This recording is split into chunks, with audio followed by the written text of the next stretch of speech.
फिर केंद्र बनाम राज्य, गरीबों की योजना पर आमने सामने, सीएम ने पीएम को लिखा पत्र।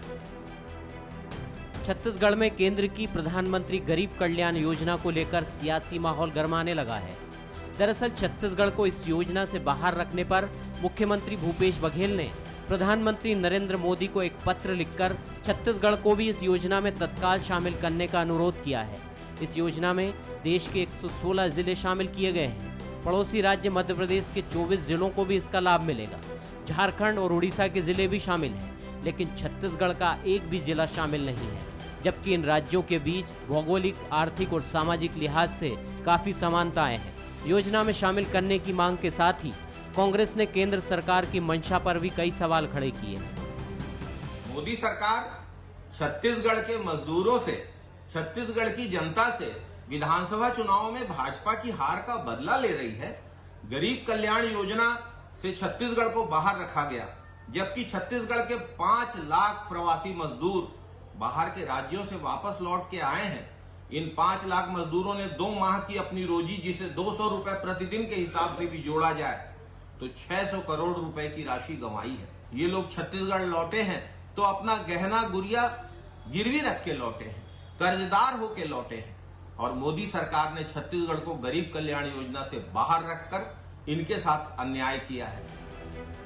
उधर बीजेपी ने हमेशा की तरह केंद्र सरकार का बचाव करते हुए कांग्रेस पर पलटवार किया। बीजेपी का कहना है, जिन प्रदेशों से 25,000 मजदूर पलायन कर चुके हैं, उन प्रदेशों को प्राथमिकता में रखा गया है। बघेल सरकार ने केंद्र सरकार और नीति आयोग से सही आंकड़े छुपाए हैं और प्रदेश के गरीब मजदूरों के साथ खिलवाड़ किया है। अब ये सरकार पूरी छत्तीसगढ़ में 1.25 लाख बताया, अब जब फंसा तो 5 लाख पे आया है, लेकिन 10 लाख लोग आ चुके हैं।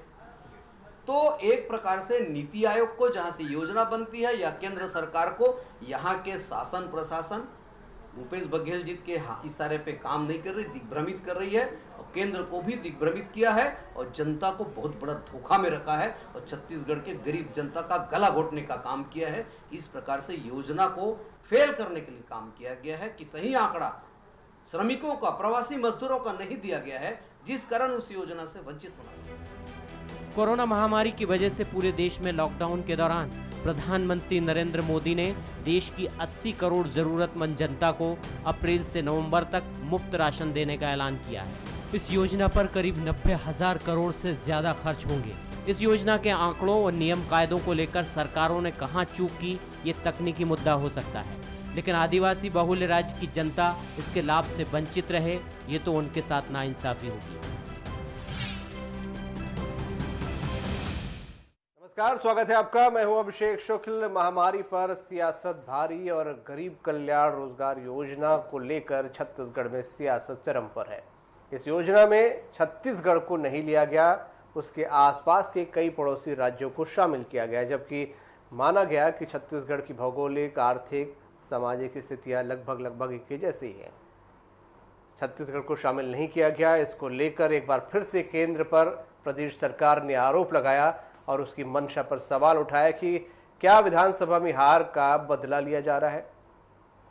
एक बार फिर से जवाबी वार आया और बीजेपी ने केंद्र सरकार का समर्थन किया, बचाव किया और कहा कि टेक्निकल तरीके से आंकड़े छुपाए गए, इस वजह से छत्तीसगढ़ के मजदूरों को नुकसान हुआ और जो नुकसान हुआ उसके लिए प्रदेश सरकार जिम्मेदार है।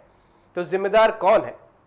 बहरहाल जिम्मेदार जो भी हो, नुकसान गरीबों का हुआ है, मजदूरों का हुआ है, क्योंकि इस योजना में छत्तीसगढ़ का एक भी जिला शामिल नहीं है। चर्चा इसी पर होगी कि आखिरकार कौन जिम्मेदार है। खास मेहमान हमारे साथ हैं, रजनी सिंह जी हैं, भाजपा विधायक, अमित श्रीवास्तव जी कांग्रेस से हमारे साथ, और स्टेट एडिटर हमारे धर्मेंद्र जायसवाल जी हैं। बहुत स्वागत है आपका। रजनी जी, आप लोगों पर आरोप लगा कि आप लोग केंद्र का बचाव जरूर कर रहे हैं, लेकिन भेदभाव किया गया। एक बड़ा आरोप इसलिए लगा क्योंकि प्रदेश में भाजपा की नहीं, कांग्रेस की सरकार है, तो वो बदला लिया जा रहा है, ये आरोप कांग्रेस ने लगाया है।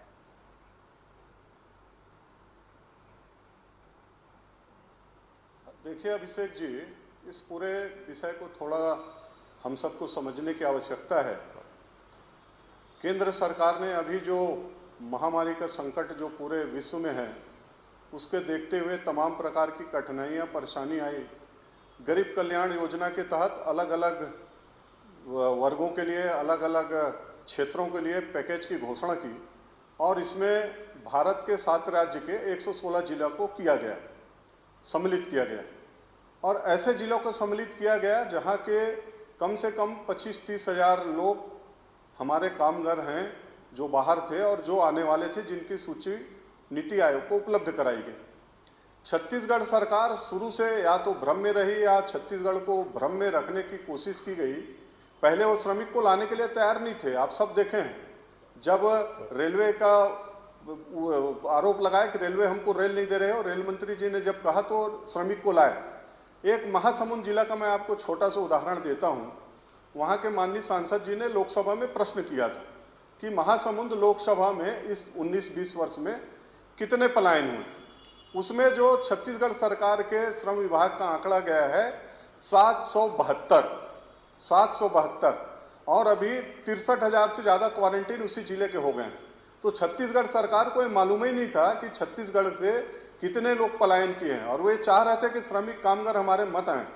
और जब ये योजना आज की नहीं है, जब घोषित हुई देश के, ऐसा नहीं है कि कांग्रेस में हम छत्तीसगढ़ कांग्रेस शासित राज्य है तो इनके साथ भेदभाव हो रहा है। बहुत सारे भाजपाई राज्य इसमें शामिल नहीं है। कांग्रेस को छोड़ के जो भाजपा के राज्य नहीं है, उड़ीसा में भाजपा की सरकार नहीं है, झारखंड में भाजपा की सरकार नहीं है, वहाँ भी जिले किया क्योंकि वहाँ की सरकारें मुस्तैद थी। वहाँ उन्होंने सही आंकड़ा पेश किया कि हमारे यहाँ जरूरत है। ये तो मांगे ही नहीं थे ना, इनको तो बयान देते रहे हैं कि हमको छत्तीसगढ़ को क्या मिला, छत्तीसगढ़ को क्या मिला। इनकी तैयारी नहीं थी और अभी भी ये नहीं बता पा रहे हैं कि छत्तीसगढ़ में वास्तविक हमारे कामगार लोग कितने बाहर गए हुए थे। कभी 30,000 40,000 बोलते थे, फिर 1 लाख, मैं जवाब ले लेता हूं अमित जी 10 से, लाख आ गए। फिर आपके पास आऊंगा। ये नहीं मालूम है कि किस जिले में अमित श्रीवास्तव जी, आंकड़ों की हेराफेरी हुई है, भाजपा का आरोप है। लोकसभा में जब पूछा गया तो गलत आंकड़े दिए गए, अब कुछ और आंकड़े हैं। इस वजह से ये बड़ा नुकसान छत्तीसगढ़ को हुआ। देखिए, मैं आपको बताना चाहता हूं अभिषेक जी कि ये गरीब कल्याण योजना के अंतर्गत जो योजना केंद्र सरकार ने लाई है उसमें 125 दिनों का कामगारों को देना है, जिसमें 25 योजनाओं के तहत उसमें प्रावधान किया गया है। अब भेदभाव कहाँ हुआ मैं आपको बताता हूँ कि 6 राज्यों सहित 116 जिलों में इसे लागू करने का कहा गया। और जब प्रधानमंत्री जी ने इसका विधिवत इसकी घोषणा की, अब राज्य कौन कौन से आप देखिए, मध्य प्रदेश 24 जिले, चुनाव करते में होने 24, बिहार में है 32 जिले। ऐसा करके 6 राज्यों में आप अलग अलग देखेंगे। छत्तीसगढ़ के साथ केंद्र की जिस प्रकार मैं आपसे बताना चाहता हूं कि जो मैंडेट यहाँ की जनता ने दिया है, बार बार आप देखिए कि चाहे वो किसानों का हमको किसानों की जो हमको 2500 रुपए में धान खरीदी का जो हमने वादा किया था, उसके लिए भी केंद्र सरकार के पास जब गए तो वहां भी हमसे सौतेला व्यवहार किया गया। तो जब से केंद्र में हमारी सरकार यहाँ पर आई है, तो छत्तीसगढ़ की जनता के साथ यहाँ जो केंद्र में बैठी सरकार है वो सौतेला व्यवहार करती है, भेदभावपूर्ण व्यवहार करती है। लोकसभा का जो जिक्र अभी रजनी जी ने किया था कि वहां पर कुछ 762 कुछ आंकड़े बताए गए थे। देखिए, मैंने कहा ना कि भाजपा हमेशा से आंकड़ों के जादूगरी का खेल बहुत अच्छे से जानती है और छत्तीसगढ़ के लोगों के साथ, क्योंकि छत्तीसगढ़िया सबसे सरल है, छत्तीसगढ़िया सबसे बढ़िया है, छत्तीसगढ़िया व्यक्ति बहुत सीधा साधा है, तो भाजपा बार बार उनके साथ भेदभाव करने का यह प्रयास करती है। और मैं एक ही चीज आपसे कहना चाहता हूं कि आज आप देखिए कि जिस प्रकार से ये गुजरात मॉडल को लेके आए थे, लेकिन आज वो पूरी तरीके से लॉकडाउन में फेल हो गया। जो जबरदस्ती करके इन्होंने लॉकडाउन को जो अप्लाई किया था, उसके बाद जब स्थिति बिगड़ी तो केंद्र सरकार ने राज्य सरकार को छोड़ दिया। आप अपने भरोसे देखिए क्या करना है। और रजनीश भाई का मैं एक बात पे जो इन्होंने जो कहा, मैं पूरी तरीके से उसे खंडन करता हूं कि हम यहाँ पर मजदूरों को नहीं लाना चाहते थे। भाई साहब, छत्तीसगढ़ राज्य वो पहला राज्य है जहां पर उन्होंने 5 लाख मजदूरों को यहाँ पर लाया है। ट्रेन से हम लाए, बस से लाए, अरे हम फ्लाइट से हम लाए, छत्तीसगढ़ में हम मजदूरों को लाए, क्योंकि आप जो केंद्र में बैठी केंद्र सरकार है उसका दिल नहीं पसीज रहा था, वो हुक्मरान कुछ नहीं कह रहे थे, लेकिन यहाँ की सरकार पूरी तरीके से मजदूरों की, हमारे भाइयों के साथ हम थे और यहाँ लाके हम। अमित जी, आंकड़ों की हेराफेरी किस तरीके से हुई है, क्या जो आप देखिए, मैं आपको बताना चाहता हूँ कि आज आप देखिए कि लॉकडाउन होने के बावजूद, पूरे देशव्यापी मंदी होने के बावजूद, कोरोना के संकट काल होने के बावजूद आज की ही खबर है कि जीएसटी यहाँ पर 22% ज्यादा यहाँ पर प्राप्त हुआ है। मैं आपको कुछ आंकड़े बताना चाहता हूँ कि पिछले जून में 2093 हमें जीएसटी प्राप्त हुआ था। इस बार लॉकडाउन के बाद 2020 में 2459 जीएसटी हमें प्राप्त हुआ है। और आपको मैं एक और बताता हूं कि ऑटोमोबाइल सेक्टर में अब आप यहां देखिए कि लगभग 32,982 गाड़ियां व्हीकल्स रजिस्टर्ड हुई हैं। और जब किसान न्याय योजना के तहत जो हमारी सरकार ने पैसा दिया है, 3000 ट्रैक्टर किसान भाइयों ने खरीदा है। और बेरोजगारी दर आप जो बात करेंगे, अगर राष्ट्रीय उस पर देखेंगे तो 23.2 है और यहाँ पर 3.4 है। तो जो ये सरकार यहाँ पर अच्छा काम कर रही है, केंद्र में बैठी सरकार बहुत विचलित हो गई है और ये छत्तीसगढ़ मॉडल अब पूरे देश में पसंद किया जा रहा है। अमित जी, एक सवाल छोटा सा जवाब चाहूंगा कि क्या जो आंकड़े यहाँ पर अभी रजनीश जी बता रहे हैं वो गलत आंकड़े हैं जो लोकसभा को उन्होंने जिक्र किया? देखिए, लोकसभा का जो आंकड़ा है, मैंने आपको कहा ना कि जो आज आंकड़ा जो आया है, मैं वो विधिवत आंकड़ा आपको मैंने डाटा सहित बता दिया। वो आंकड़ा बिल्कुल परफेक्ट आज के हिसाब से है। अब रजनीश जी कौन सी बात कर रहे हैं, ये रजनीश जी उसका उत्तर जब बेहतर तरीके से दे पाएंगे। रजनीश से जवाब लूंगा उसका। धर्मेंद्र जी, आंकड़ों की क्या बाजीगरी हो रही है? सब एक दूसरे को आंकड़े का खेल यहाँ पर दिखा रहे हैं, हुआ क्या है? देखिए, पलायन कहते ही सियासत शुरू हो जाती है। ऐसा लगता है कि पलायन करना राज्य सरकार की विफलता का सबसे बड़ा प्रमाण है। ये धारणा बनी हुई है सियासी क्षेत्र में। मैं पिछले 15-20 सालों का भी बात करें हम छत्तीसगढ़ में, तो मैंने ये साफ तौर पर देखा है, गाँव में जाकर के देखा है कि पूरे गाँव के गाँव खाली हो जाते हैं। छत्तीसगढ़ में प्रोविज़न है कि यदि गांव का कोई मजदूर पलायन करता है, दूसरी जगह कमाने खाने के लिए जाता है, तो उसकी एंट्री वहां के पलायन रजिस्टर में होना चाहिए। छत्तीसगढ़ में पूरा गांव खाली हो जाता है, लेकिन पलायन के रजिस्टर में 2-5 नाम भी दर्ज नहीं होते, कहीं वो दिखाई नहीं पड़ता, रिफ्लेक्ट नहीं होता कि कितने लोग दूसरे राज्यों में जाकर के अपनी रोजी रोजगार के सिलसिले में दूसरे राज्यों में गए हैं, दूसरे जिलों में गए हैं।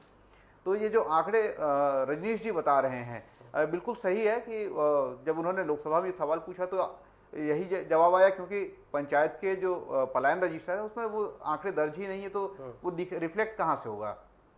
सच्चाई ये है कि जब अभी दूसरे राज्यों से प्रवासी श्रमिक लौटे, तब पता चला कि 6,64,000 श्रमिक छत्तीसगढ़ वापस लौट के आए हैं। कुल 6,91,000 लोगों की वापसी हुई है, उनमें से 6,64,000 लोग श्रमिक थे जो दूसरे राज्यों में कमाने खाने के लिए गए थे। उनको क्वारंटाइन किया गया, उनकी व्यवस्था की गई।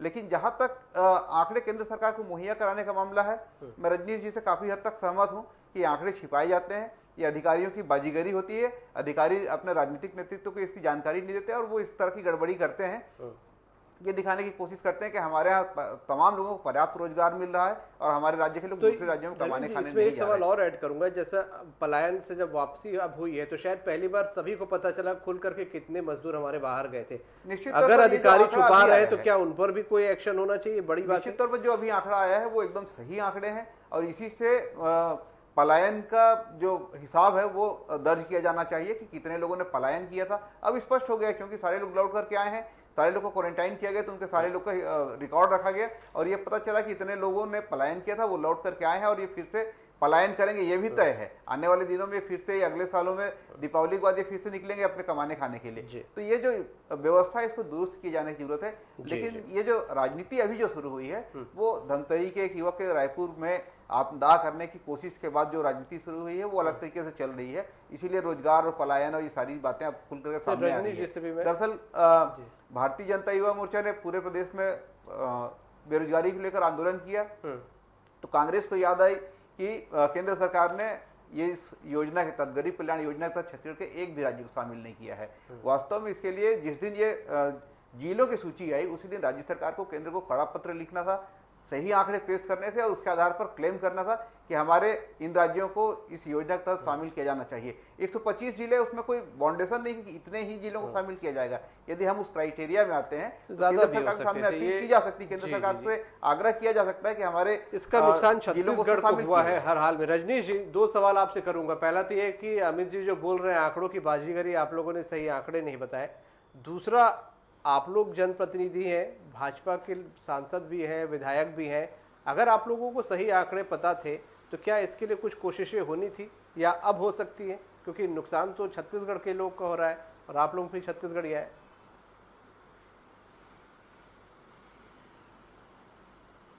देखिए अभिषेक जी, मैं इसमें थोड़ा सा समय देंगे। अभी हमारे कांग्रेस के जो अमित जी हैं उन्होंने, मैं उसको यदि थोड़ा और इस भाषा में बात करूं तो आजकल कांग्रेस के जितने हमारे प्रवक्ता हैं या नेता हैं, वाइड गेंद डालने में उनको बड़ा मजा आ रहा है और इसलिए वाइड गेंद डाल रहे हैं। उनको मालूम है कि हम सही गेंद खेलेंगे, सही गेंद देंगे तो पिटेंगे करके। अभी हम बात कर रहे थे कि गरीब कल्याण योजना में छत्तीसगढ़ शामिल क्यों नहीं हुआ। इनको लग रहा है कि इनको आंकड़े बाजीगरी करके दिखा रहे हैं। मैं इनको व्हाट्सअप कर दूंगा, आपको भी व्हाट्सअप कर दूंगा। लोकसभा में जो अधिकृत बयान छत्तीसगढ़ की तरफ से दिया गया था, धमतरी 19-20-0, महासमुंद 19-20-0, ये धमतरी महासमुंद लोकसभा का मैं बात कर रहा हूँ। और ये फिर आ गए इधर उधर की बात करके कि छत्तीसगढ़ में हमने ट्रैक्टर बेचा, छत्तीसगढ़ के किसान खुशहाल हैं। तो फिर आपको क्यों जरूरत पड़ रही है कि छत्तीसगढ़ में गरीब कल्याण योजना लागू? एक तरफ बोलते हैं कि छत्तीसगढ़ में चारों ओर खुशहाली है, समृद्धि है, यहाँ सब व्यवस्था अच्छी है। दूसरी तरफ बोलते हैं केंद्र सरकार हमारे साथ भेदभाव कर रही है। केंद्र सरकार ने 2700 करोड़ अलग अलग, मैं उसको अभी गिनना नहीं चाहता, उसका हिसाब देते नहीं, उसको क्या करना है बताते नहीं। 98,000 मीट्रिक टन चावल दिए हैं, 6,000 मीट्रिक टन दाल दिए हैं। मुफ्त का जो अनाज बट रहा है केंद्र सरकार दे रही है, इसके बारे में बताते नहीं। रोजगार गारंटी योजना जो चल रही है केंद्र सरकार की है, जो अभी बड़े बड़े दावे करते हैं कि हम इतने मजदूरों को रोजगार दिए। रोजगार गारंटी का पूरा भुगतान 100% केंद्र सरकार करती है। यहाँ तक सवाल था मेरा, क्वारंटीन सेंटर में आप जो लोगों ने हमारे कोशिश क्यों नहीं की? अगर आप लोगों को वास्तविक आंकड़े पता थे जनप्रतिनिधि होने के नाते। मैं अभिषेक जी मैं उसमें आ रहा हूँ। क्वारंटीन सेंटर है उस जो वहां भी 14 वित्त का पैसा लगा हुआ है, वो भी पैसा केंद्र सरकार का। तो इस चीज को छोड़ के नहीं कर दे। और जब इनको मालूम है कि जो केंद्र सरकार है नीति आयोग के माध्यम से गरीब कल्याण योजना बना करके की है, इनको उस समय नीति आयोग से संबंधित मंत्रालय से हमारे जो मंत्रीगण हैं उनसे जरूर बात करना चाहिए था, इनके मंत्रियों को, माननीय मुख्यमंत्री जी को, कि हमारे छत्तीसगढ़ के इतने इतने जिले, इसमें इतने यहाँ से मजदूर पलायन हुआ है इस जिले से, इनको लिया जाए। उस समय बड़े बड़े बात करते रहे कि सीरीज चल रहा है, धारावाहिक चल रहा है। अब जब इनको लगा है कि जमीन में उतरने लगा है योजना, तो ये आरोप प्रत्यारोप कर रहे हैं। ये प्रयास करें और हमसे भी करें, हमारे वरिष्ठ नेता से कहेंगे। निश्चित रूप से छत्तीसगढ़ हम सबका है और छत्तीसगढ़ के लिए हम लोग हमेशा से करते आए, अब भी करेंगे। लेकिन इनके तरफ से कोई पहल होनी चाहिए, इनको बताना चाहिए। तो ये जो होता है वो सब इनके अच्छा हो रहा है, कुछ नहीं हो रहा है। तो धान खरीदी नहीं कर रहे, तो केंद्र सरकार छत्तीसगढ़ के लिए कोई अलग से नियम धान खरीदी के लिए बनाए। आप लोग चुनाव लड़े थे तो केंद्र सरकार से पूछे थे। मंत्रालय होता है ministry of strategic and programmes, और नेशनल सैंपल सर्वे ऑर्गेनाइजेशन के तहत ही NSSO बोलते हैं, उसमें गरीबी रेखा के नीचे 47.9% यह पूरे देश में सर्वाधिक है। जो छत्तीसगढ़ का डाटा जो है वो केंद्र सरकार ने दिया है। और जिस प्रकार मेरे बड़े भाई रजनीश भाई कह रहे थे, मैं उनको बताना चाहता हूं कि आज ये संघीय व्यवस्था है भाई साहब, कोई एहसान नहीं कर रहे। केंद्र सरकार हमको इसमें रखेगा तो एहसान नहीं करेगा। जब छत्तीसगढ़ में खदानों का 41 देश में खदानों का निजीकरण आप लोग कर रहे थे, व्यवसायीकरण कर रहे थे, जिसमें 9 खदान छत्तीसगढ़ की है, तो आपको छत्तीसगढ़ की याद आ जाती है। लेकिन जब कोई योजनाएं चालू करनी होती है तो छत्तीसगढ़ के साथ भेदभाव किया जाता है। छत्तीसगढ़ में आज बैठे आपके जितने भी यहाँ पर भाई सांसद भाई है, 9 लोग हैं, 2 राज्यसभा सांसद है, एक राष्ट्रीय बॉडी में वाइस प्रेसिडेंट है, एक राष्ट्रीय महामंत्री है। जब छत्तीसगढ़ के कोई हित की बात होती है तब उनको याद नहीं आती। लेकिन आज जैसे बात कर रहे हैं, ये संघीय व्यवस्था है। संघीय व्यवस्था में दोनों केंद्र और राज्य को मिलकर ही छत्तीसगढ़ की या देश की जनता के लिए काम करना होता है। ये कोई अगर डालेंगे इसमें, हमको अगर जोड़ेंगे तो एहसान नहीं करेंगे। लेकिन अमित जी संघीय व्यवस्था में आपको डाटा बता रहा था, जो संघीय व्यवस्था की, अमित जी संघीय व्यवस्था की जो दुहाई दे रहे हैं ना, वो आपके ऊपर भी लागू होता है। संघीय व्यवस्था की जो दुहाई दे रहे हैं, राज्य सरकार के भी दायित्व हैं।